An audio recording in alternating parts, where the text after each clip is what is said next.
Lorsque les villas sont acquises par une collectivité locale, on pourrait les croire sauvées. Et pourtant, dans les années 60, la commune de Beaulieu acquiert le Palais de Mai, dans l'idée d'y faire un musée. Les finances de la ville sont bonnes, le casino rapporte de l'argent, mais les choix se portent sur d'autres projets plus électoralement rentables. 30 ans plus tard, la maison est toujours à l'abandon et un affaissement de terrain dans les années 80 compromet aujourd'hui sa stabilité.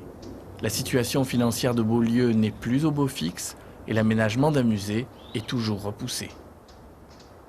Cette villa est d'abord une des villas les plus anciennes de Beaulieu, puisqu'elle date de 1827, et elle appartenait à la famille Gaëtan de Mai.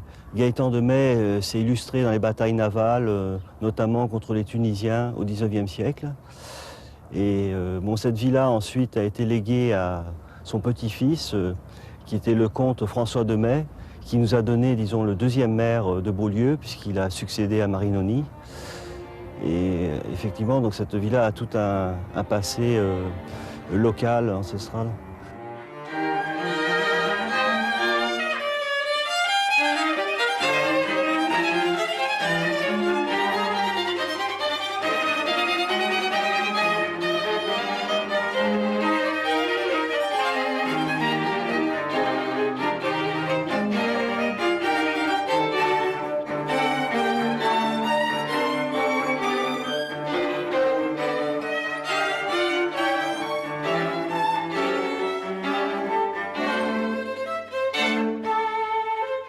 Les fresques ont été inscrites en 1980 à l'inventaire supplémentaire des musées, parce qu'elles sont typiques d'un style néoclassique, comme ça se pratiquait au début du XIXe siècle, où on avait encore le goût de l'Empire, et on ne connaissait pas encore suffisamment les antiquités réelles, donc c'est un petit peu transposé.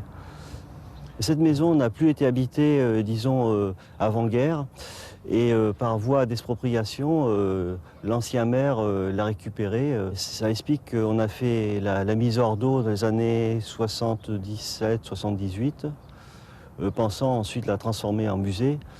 Mais malheureusement, elle est restée à l'abandon depuis cette époque. Je pense que les municipalités ne voyaient pas tout à fait l'urgence. Pensaient que ça pourrait faire l'objet peut-être d'un autre mandat. Et puis les choses ont changé. Et maintenant, il s'avère que c'est très difficile pour une petite commune comme nous de trouver l'argent nécessaire.